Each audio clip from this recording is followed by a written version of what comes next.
শহীদ জিয়ার অবদান আজকের এই বাংলাদেশ।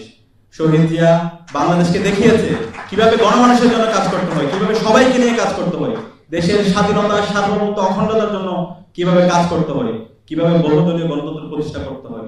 কিন্তু দুর্ভাগ্যের বিষয়, আজকে শহীদ জিয়াকে যারা দানব আকারে হাজির করেছে, শহীদ জিয়ার বিরুদ্ধে বিভিন্নভাবে যারা ব্যঙ্গাত্মক করেছে, তাকে মিলিটারি রুলার হিসেবে সাজিয়েছে, তারাই আজকে বিএনপির বড় বড় বন্ধু সাজার চেষ্টা করছে।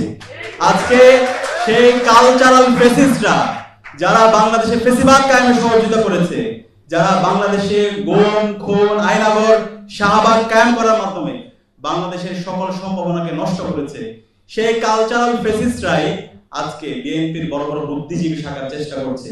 আমাদের এই জায়গা অবস্থান পরিষ্কার, এই কালচারাল ফেসিস্টদের বিরুদ্ধে আমাদের সবার অবস্থান পরিষ্কার করতে হবে। সেটা জামাত হোক, সেটা বিএনপি হোক, সেটা এনসিপি হোক, বাংলাদেশের যত রাজনৈতিক দল হোক, কালচারাল ফেসিবাদের বিরুদ্ধে আমাদের লড়াই সংগ্রাম জারি রাখতে হবে। তারা এই জাতির শত্রু। বাংলাদেশের ভবিষ্যতে যদি কোনো সংকট তৈরি হয়, এই কালচারাল ফেসিস্টরাই করবে। তারা এই দিল্লির দালালি এখানে করবে, তারা এখানে বাকশাল কায়েম করবে, তারা আবার এখানে শাহবাগ কায়েম করবে।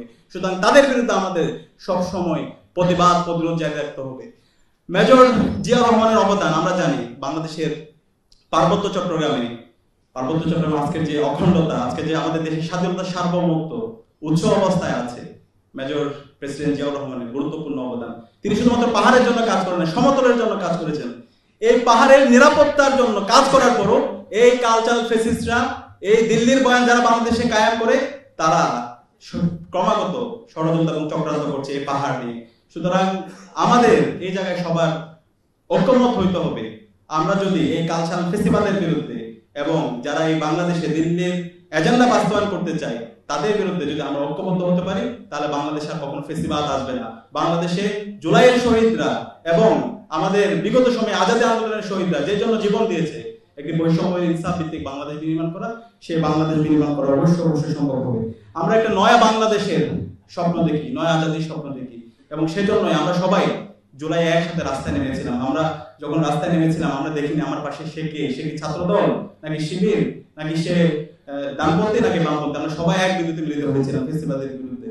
এখন বিপ্লব পরবর্তী আমাদের এই বাংলাদেশ বিনির্মাণ করার জন্য যেভাবে ঐক্যবদ্ধ হওয়া দরকার, আমাদের কাছে মনে হচ্ছে সেই ঐক্য দিনে দিনে ভেঙে যাচ্ছে।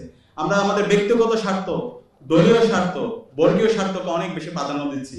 54 বছর পরে আমাদের যে ঐতিহাসিক সুযোগে আসছে, এই সুযোগকে যেন আমরা হেলায় তোলায় আমাদের ব্যক্তিগত স্বার্থ, দলীয় স্বার্থ, এর কারণে আমরা যেন নষ্ট না করি। আমরা যদি এই সুযোগকে নষ্ট করি, আমরা যদি ফেসিবাদের উপাদানগুলোকে আবার রেখে দিই, আমাদের এই রাষ্ট্র প্রকল্পকে, রাষ্ট্র কাঠামোকে সংস্কার না করি, তাহলে এই জাতি আমাদেরকে আর কখনো ক্ষমা করবে না, আমাদের শহীদরা আমাদেরকে ক্ষমা করবে না।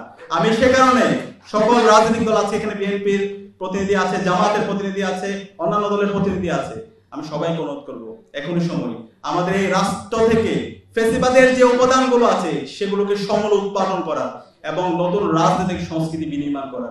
সেই নতুন রাজনৈতিক সংস্কৃতি যদি আমরা বিনির্মাণ করতে পারি, আমরা যদি ন্যাশনাল কনসেনসাসে আসতে পারি, তাহলে আগামী বাংলাদেশ অনেক সম্ভাবনা। আমি আশা করব সেই জায়গায় আমরা সবাই ঐক্যবদ্ধভাবে জুলাই যেভাবে আমরা রাজপথে নেমেছি, আমরা বিপ্লব পরবর্তী এই স্বপ্নের বাংলাদেশ, শহীদদের আকাঙ্ক্ষার আলোকে বৈষম্য ইনসাফ ভিত্তিক বাংলাদেশ বিনির্মাণ করার জন্য সবাই ঐক্যবদ্ধভাবে লড়াই করবো।